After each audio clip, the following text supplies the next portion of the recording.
Zoe, pakita ka na. Okay, Wala kang magandang cam. gabi po sa inyo lahat and welcome to Sports Ano, Call ang cam PH Interviews. on.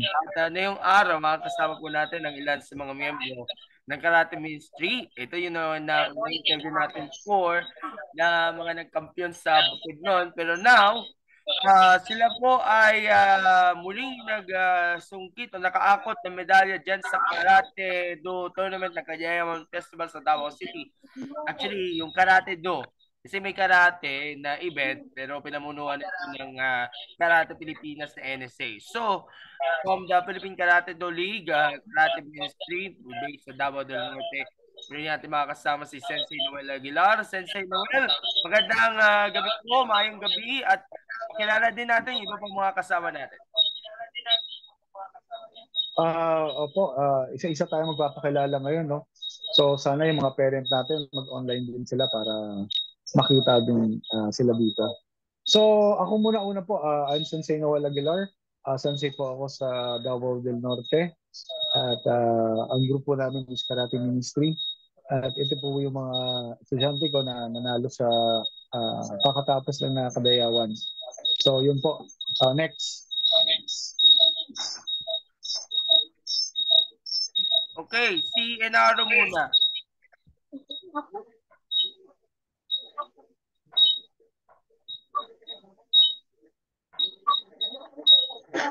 Okay, habang i-adjust natin si Enaro, si Zoe muna, pakilala po muna natin. So, Nawala rin, nawala rin.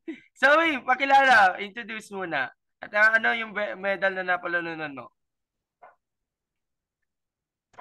Hello everyone, good evening. My name is Chelsea Janine Zoe City Studio and I'm 13 years old and I'm currently studying at Carmen National High School and the medals that I got is 2 golds and 1 silver. Thank you so much. That's Si Enaro, balikan natin.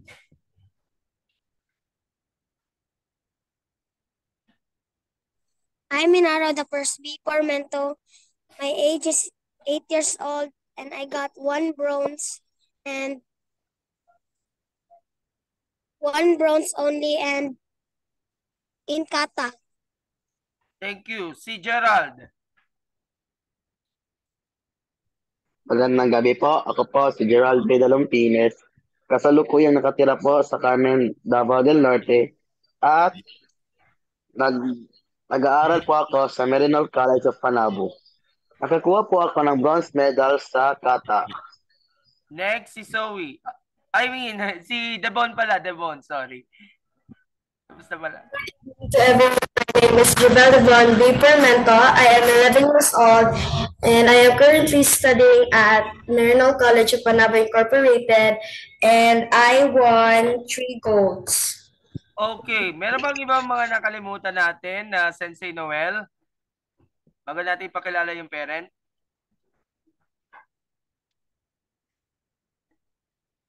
Pabuksan yung Zoom po. Pabuksan yung pa-unmute po.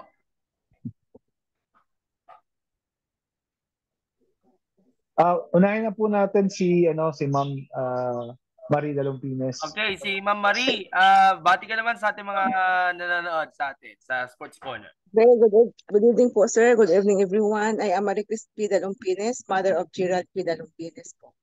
Thank you.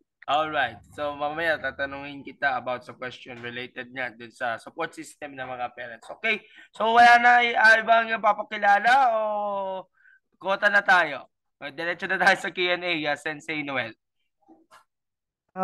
Devon, yung mami mo or daddy mo, nandiyan ba sila? Parang wala pa ata eh. Kasi kailangan ng may parents. Okay. So pwede na natin umpisahan ng ating Q&A. Again, congratulations. Ang dami kayong nakalikom na medalya galing sa Kadayawan Karate Tournament. Overall, thank you nga pala sa clarification natin. 9 golds, 8 silvers at 6 bronze medals na napanununan ninyo during the competition. Kamusta na kayo right after the tournament, Sensei Noel? Paki-unmute lang po. tayo. Ayan po. Ito po, after ng Kadayawan, next na po na target namin ngayon is yung Batang Pinoy po. So, after Kadayawan, tuloy pa rin yung training. Pero kasi ngayon may mga pasok ang mga bata. So, kailangan talaga namin mag-adjust. Hindi naman namin pwedeng unahin yung karate namin at pabayaan na lang yung school. So, talagang ina-adjust namin yung training ngayon. School and training. Okay, tuloy na kita, Sensei Noel. Nabanggit din lamang na, of course, itong Karate Ministry is one of the successful PKL chapters sa bansa. In fact, yung mga members, nililipad papuntang Indonesia for the Shoryokuru Karate. By the way, i-interview ko sila right after the tournament. Last time, na-interview kayo, nag-champion kayo sa Bukidnon, if I could remember. After that particular interview, bago yung mismong Kadayawan, ano yung mga iba pang tournaments na sinalihan nyo bilang isang grupo? Actually po, after ng mga tournament na yan, nag-rest muna kami para yung mga bata din matutukan din namin yung school nila. Opo. So yung mga estudyante ko po talaga is mga honor student.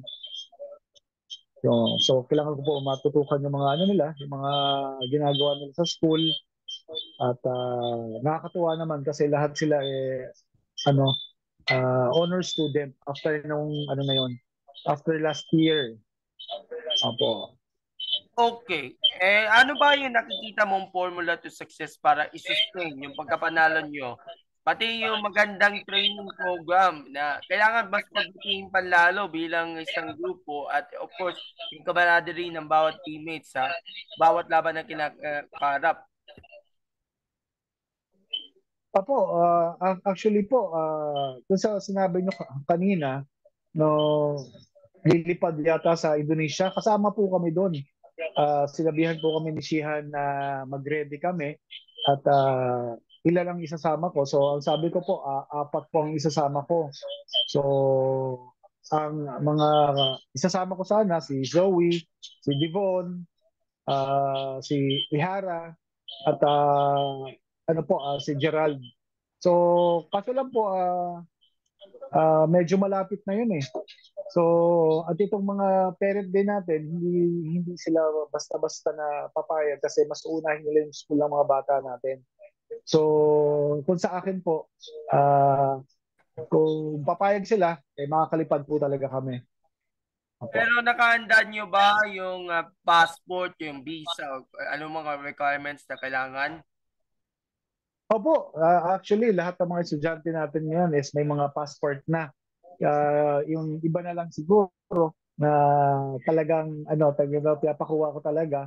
Pero 90% naman ng mga estudyante natin is mga may passport na po. So ready na sila mag-compete outside. Actually ang Malaysia, 2 beses sila nag-invite sa amin kasi nung naglaro kami sa Malaysia, sa 29 na club sa Malaysia, isa lang kami ang Philippines, kami po ang nag-number 1 sa lahat ng clubs nila na nakasali. So natuwa sila sa amin and they invite us para maglaro sa Malaysia. Oy, nga pala, yung anak ninyo nasa Manila na. Anong latest update sa kanya?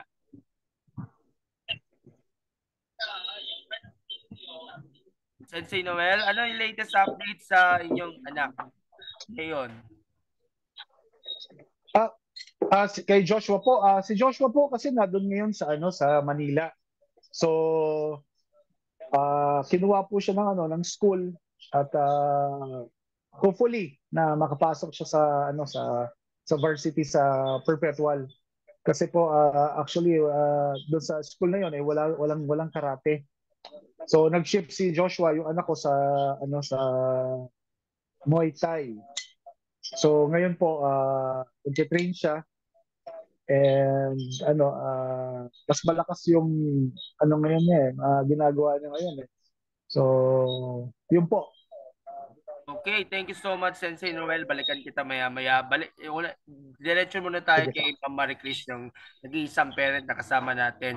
Ma'am Marie Chris, Kamusta ang paggabay at pagtulong o pag-cheer sa inyong anak?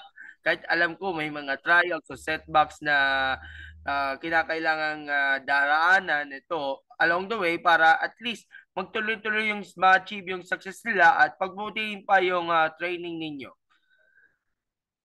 Ma'am Marie Chris, pakibuksan po yung Yes, okay. yes po. As a parent, I always support my son, no, Gerald, financially and morally. Morally, I support him. So kung ano yung mga kailangan niya, request niya, binibigay ko po sa kanya. And sabi ko sa kanya, mag-ingat lang sa sarili niya, physically, yun po. Ma'am, naniniwala ka ba na of course nakatulong na malaki itong support system, both parents at of course yung coaches para at least maboost ang moral ng mga bata natin when it comes to training at competition? So po, siyempre, malaki talaga ang tulong no, ng support system ng parents, between parents and the coach. Kasi nga po, yung parents naman, napoprovide yun ng financial na support at saka lahat po, paghatid sundo, and whatever na kailangan niya moral support. So, pag may ano po siya, may laban, andun din po kami itong, nanonood sa laban niya po. At bibigyan ng time din po talaga, aside from the work. Ano ba yung mga nakikita niyong challenges bilang isang parent when it comes sa pag nakita niyo yung anak ninyo na natatalo siya, nabibigo siya, at least pinaramdam niyo yung pagmamahal sa inyo. Siyempre, every time na magko-compete sa laban sa mga malalakas na kalaban. Siyempre, as a parent, ini-encourage po siya. Sabi ko sa kanya, you have to focus po. Focus po kayo sa training. Saka, yun lang, kailangan talaga niyang focus para manalo. Sa training niya, talagang concentrate talaga siya dapat. Yun po. Okay. Then, time management din po talaga. Time management between sa study at saka sa training. Yan ang importante, syempre. Balansein natin both studies and of course yung training. Kasi napakahirap talaga para sa isang bata na kailangan na iintindihin natin yung schedule ng training eh. Opo. Alright. Thank you so much, Marie Chris, for your time. Babalikan kita mamaya for your closing remarks. Now, let's go to mga bata natin. Ano masasabi mo? Bigyan natin pagkakataon o exposure yung ating mga bata. What's your assessment or sentiment about nyo sa performance nyo? And how do you see this victory as one of the moral boost para pagbutihin ninyo yung training ninyo sa mga susunod pa mga competitions? Unahin natin si Devon.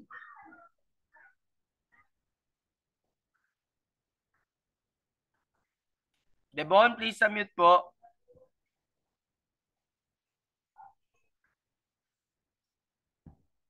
Nawala. Okay. Si Gerald muna. Gerald. Your assessment po doon sa performance niyo kanina noong Kadayawan. Gerald. What do you mean by assessment po, kuya? Yung assessment sa performance nyo dito sa nagdaang Kadayawan. Do you pair yourself against the opponents? Opo, kuya, dahil mga challenging po yung mga kalaban doon at saka sa next time, kuya, go na po yung papanalo ko po sa... Okay, nawala. Okay. So, siguro si Devon na po ang magsasalita. Devon?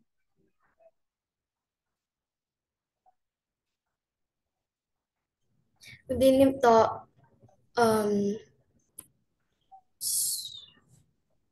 Assessment niyo po sa performance. What can you say about your performance po?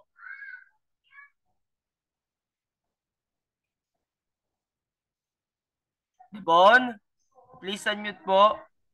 Ayan. What can you say about your performance doon sa Kadayawan?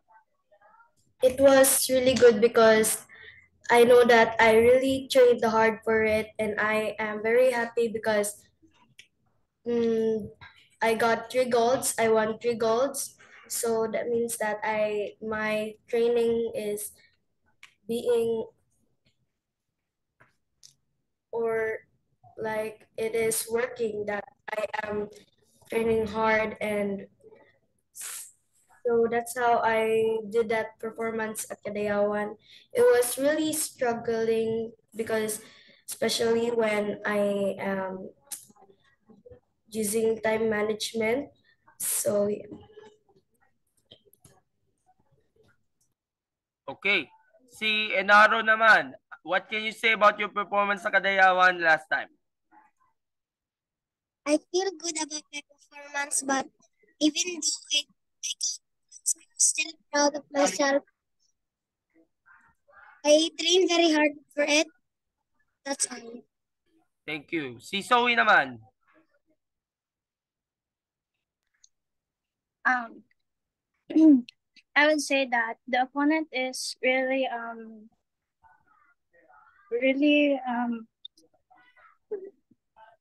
that the opponent is making me struggle, but I know that I trained hard for it, so I did my best, and I hope that on the next tournament I will win 3 golds in my 3 events.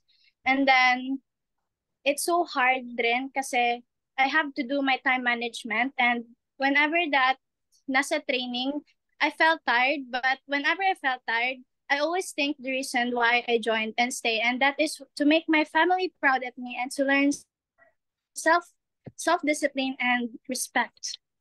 Thank you so much to the kids. I-acknowledge po muna natin, nandito na yon ang isa sa mga parents na mga medalists, si Michelle Ray Custodio. Bati ka naman sa ating mga tagapanood.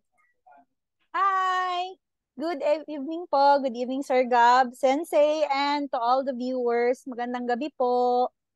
Tuloy na kita kasi naitanong kanina kay Ma'am Marie Chris kamusta na of course yung paggabay at pagtulong? By the way, pwede niyo ipakilala yung anak ninyo of course na nagmedal kung pwede? Yes po. So good evening everyone. I am proud to introduce and represent to you my only daughter, Chelsea Janine Zoe Custodio, a gold medalist from Kadayawan. So I am Michelle, a very super proud parent po. Okay. Ikaw pala yung mama ni Zoe. Yes po. Alright. Kamusta na ang paggabay, pagtulong ninyo, of course, o pag-cheer sa inyo ni Zoe, kahit alam ko na nabibigatan ka dun sa matinding kompetisyon at may mga challenges along the way. Yes po. Actually po, it's a bit challenging, especially that actually I am a single parent. So I have to work, yung trabaho ko po medyo malayo. So not all the time nakakasama ako kay Zoe in terms pag meron siyang mga tournaments, but luckily that ang galing nung sensei nila, no. So thank you to Sensei Noel, that even na wala ako kapag meron siyang tournament, but I know and 100% na sure ako that my kid is in good hands, tsaka safe siya. So with the yung sa Kadayawan nila, alam ko na isa to sa dream ng anak ko, kasi always niyang sinasabi sa akin before that she wanted to win sa Kadayawan because nag-join din sila before and hindi siya nakakuha ng gold. But right now, I'm so happy nung binalita niya sa akin that nakakuha nga siya ng gold niya. So congratulations, nak, no. I know na along the way nahirapan ka, especially that you are also doing good in your studies as well as in your karate. So keep it up with that, and again, congratulations. At personally, syempre, ano nakikita mong masasabi o naniniwala ka ba na nakatulong na malaki itong support system ng both parents, coaches para maboost ang moral ng mga bata, syempre?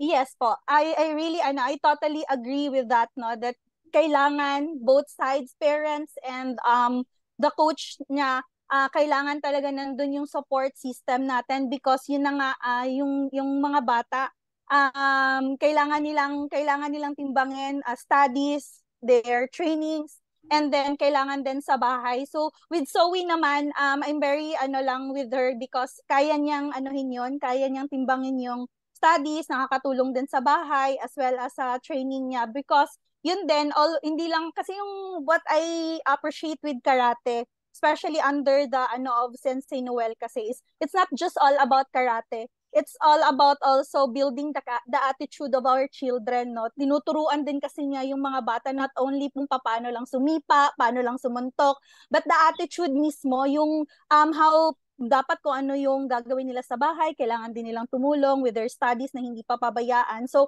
really, pag nag-collab lang yung parents at saka yung coaches, nakikita naman natin yung result that nakaka-achieve talaga ng something yung mga bata. Thank you, Michelle. Bigyan natin daan yung mga bata natin, sila Gerald at Zoe. Baka pwede niyong ingan ng konting mensahe sa mga magagandang sinabi ng mga parents ninyo, mga mommies ninyo. Gerald, ano masasabi mo sa message ni kanina ni Ma'am Marie Chris? Maraming salamat po, Inay, sa yung mga suporta at tulong niyo sa akin at salamat po sa guide na ibinigay niyo sa akin dahil kung wala kayo kung wala rin sila. Okay, si Zoe naman. Hi, Mommy. Thank you for always guiding me, supporting me with my karate, and I will promise you that I will not leave my school. I will always manage it both. Ayun, nakaka-sweet naman, syempre, ganyan. Hello, sir. May tatanggit ka pa, Sensei Noel? Nandito na po yung parent ni Devon. Okay, habol natin siya. Hello po, sir. Pakilala ka naman? Yes, sir. Good evening. Magandang gabi din sa mga bata at saka si Noel, saka yung mga parent. Ako po, sir, si Hinaro Porminto, tatay ni Hinaro the First at saka ni Jubel Dibon. Okay, tuloy na kita, Sir Eraro. Ano masasabi nyo doon sa pagkabay ninyo, pagtulong, pag-cheer sa inyo, kahit alam ko, nabibigatan kayo sa mga kalaban natin at of course yung competition dyan sa Kadayawan. At least proud na kayo sa inyo. Sa akin, being a parent, talagang masaya tayo, no? Kasi nanalo yung anak natin. Pero ang ano lang namin dito is sportsman ito. So kung matalo din yung anak namin at saka yung mga kasama nila, okay lang yun kasi yun na nga, sports. So maganda yung training na gawa nila kasi yung pagkapanalo nila parang pahirapan din. So magandang credit din sa kay Sensei Noel. Medyo matagal-tagal na din kami sa kanya. Tapos so far yung support being a parent, nandyan palagi yan. Right from the start, nandun kami. Kahit may time na kailangan tayo magsakripisyo tayo para yung anak natin mag-grow talaga sila sa gusto nilang gawin sa buhay. Nakatulong ba na malaki, Sir Eralo, yung support system ng coaches at parents para maboost yung moral ng mga bata sa training man at sa competition? Yes, sir. Nakatulong talaga, sir, kasi kung wala ka sa wala kang support, parang manghina yung loob ng anak mo, sir, kasi yung nanay niya, yung tatay niya or yung daddy niya, yung mami niya walang pakialam, parang ganon. Pero so far, sir, sa takbo nila, being nasa team nila kay Sensei Noel, okay naman so far yung observation ko, maganda naman, pati yung training nila. Maganda talagang mag-train si Sensei. Okay, bigyan natin dad si Enaro the First na magbigay ng mensahe sa inyong dad. Your message po sa inyong dad sa mga magagandang sinabi niya kanina. Thank you, Tatay. Ayun, short but sweet, ika nga. Thank you so much. Thank you for your support. Ayun, sweet na sweet. Thank you so much and we appreciate that. Okay, kay Sensei Noel, balik tayo Personally, ano nakikitang grado mo sa kanilang pinakitang performance, of course, yung professionalism on and off bats. At nakikita ba natin na may pagpatuloy pa ito hanggang sa mga susunod pa mga competitions? Opo, actually naman yung mga ginagawa ng bata natin ngayon talagang napakaganda, no? Kasi inuuna talaga natin muna yung mga pag-uugali nila. Kasi sometimes, siyempre, sports yan. Yung iba, may napipiko na bata eh. Pero doon sa mga estudyante ko, talagang napakababait nila. Lahat sila ano talaga, ah merong matatawag na meron silang sportsmanship. So, hindi sila hard loser. Then, pag natalo sila, okay lang, bawi sunod. Pero pag nanalo naman, talagang ano naman talaga, napakasarap talaga. Kasi pinaghihirapan talaga namin lahat ng mga ginagawa namin. Pumapasok kami sa butas ng karayom para malang manalo. Okay? So hindi biro yung yung training pa lang, doon pa lang sa training talagang pahirapan na. At din doon sa mga laban namin, talagang talagang masasabi mo na ano ah yung mga kalaban din natin hindi rin basta-basta.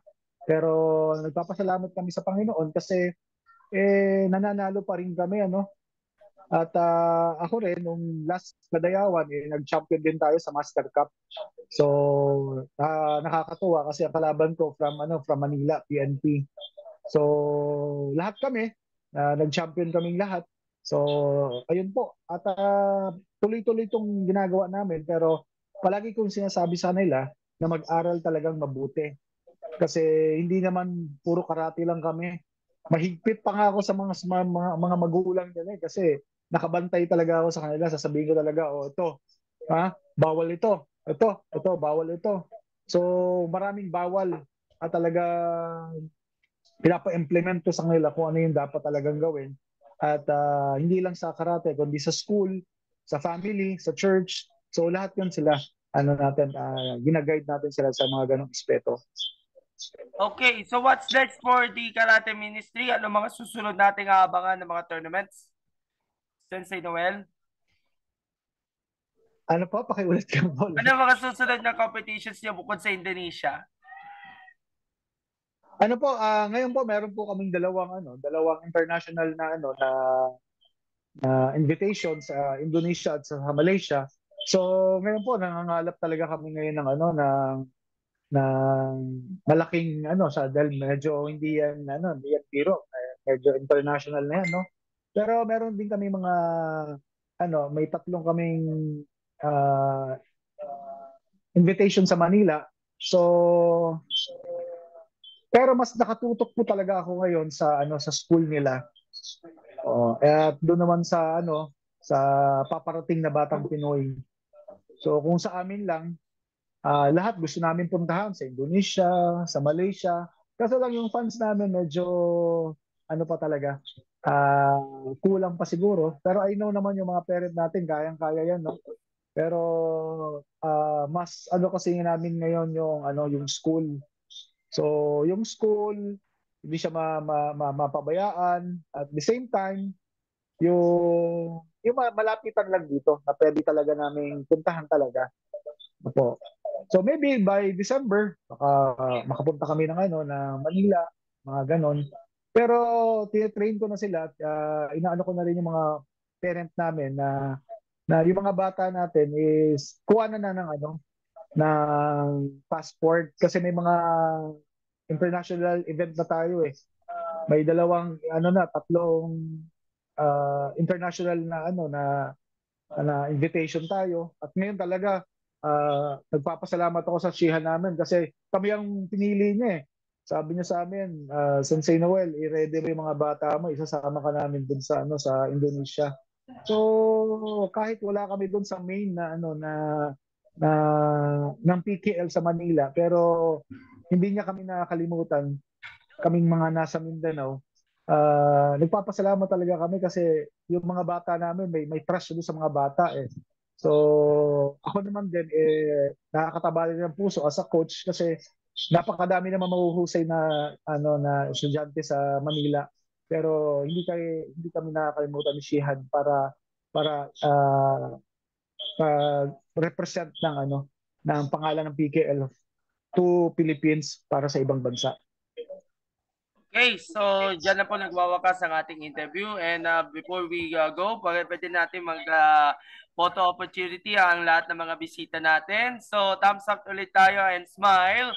Okay? Thumbs up! And 1, 2,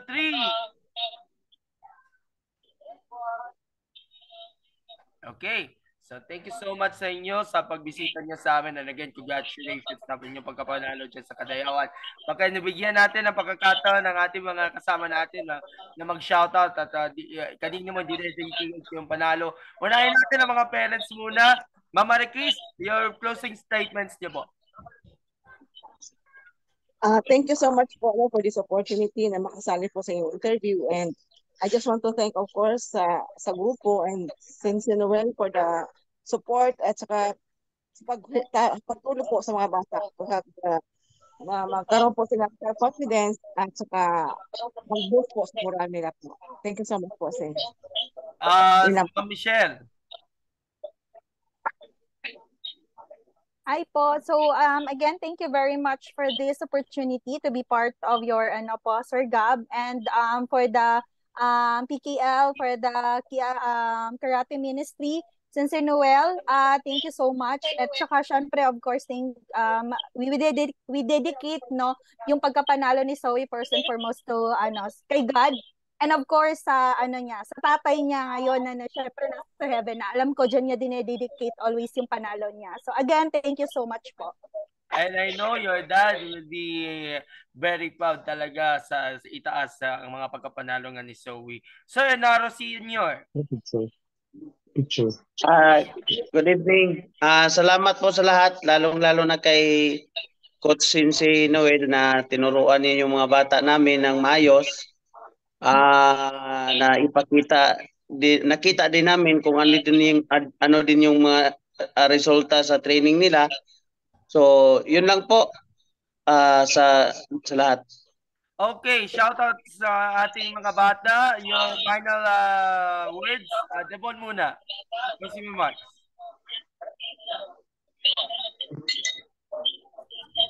Shout out to my friends, classmates, parents, and also to the Pormento family and Bambi family. Thank you for always supporting me. Okay, si Enaro Junior.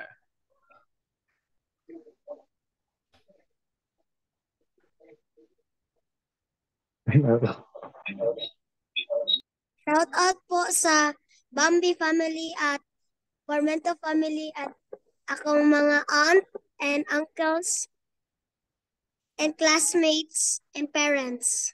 Okay, thank you. Gerald. Thank you for the opportunity of meeting you, Sir Gab Ferreras, and shout out to everyone in Karate Cast and Sensei Noel. Thank you. Zoe. Shout out to my mommy, daddy, and Calibuso family, and also my classmates, especially my circle of friends, and of course, Sensei Noel Tan Aguilar. Shout out to everyone. All right, thank you so much. And Sensei Noel, your final words, shout outs, and of course, paano ka namin makokontak kung may bata o parent na nais mo interest mo na magkarate? Opo, hello, shout out muna ako, no? Shout out nga pala sa sa wife ko na nasa Manila. Be, hi. And ingat ka dyan palagi. And sa anak ko din, Joshua, mag-aral ka mabuti. Love na love ka ni Daddy. Miss na miss ko na kayo. And doon sa mga gustong mag-join sa amin, meron po kaming page. So pwede nyo hanapin yung page namin, Karate Ministry. And nandito lang kami sa Davao del Norte. So sometimes yung mga nag-chat sa akin na taga Cagayan taga Cagayan, taga Misamis. So akala nila may mga branches kami, pero under sa JKS and PKL, so may mga branches talaga kami dyan. So ano lang po, chat lang sa amin, then bibigay namin yung mga address. All right. And Sir Gab, thank you kayo. Ayun. Dagang salamat din po. And again, thank you so much for taking your time na makausap namin kayo sa ating interview. rest assured, good luck sa ating mga lalaban sa Indonesia. And again, rest assured again na yung support na binibigay sa atin, pati yung kadampan live ni Sir Carlo na may interview ka pa hopefully soon. I-refer ko na doon. May pagpatuloy po natin for hindi lang kami nagpo-focus lang sa Metro Manila ang sports natin, kundi sa iba't ibang mga grupo ng sports sa Luzon, Visayas at Mindanao. Nationwide po ito. And worldwide. Kasi may mga OFW sa atin. Again, congratulations and see you around. Bye-bye po. Thank you and God bless. Okay po. Bye-bye. Bye everyone. Salamat. Bye-bye. Thank you all. Thank you.